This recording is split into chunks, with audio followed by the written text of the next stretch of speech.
how to log into your Capital One credit card account online. So hello guys, welcome back to my YouTube channel. In this video I'll be showing you how you can easily log into your Capital One credit card account online. So let's get started.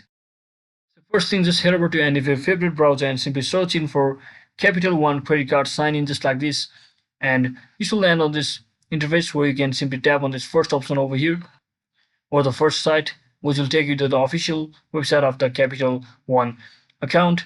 And from over here you can basically enter your username just like this, and your as well as your password from over here. And once you enter all of those details correctly, you can easily sign into your account just like this. And you can also check out what sort of credit cards you want after you successfully sign in, and see if you are pre-approved or not for the particular card. So if you ever forget your username or password, you can always tap on this to reset them and finally sign in once again. So that is exactly how we do it, guys. I hope this video was informational. If it was, don't forget to like and subscribe to the channel. See you on the next one.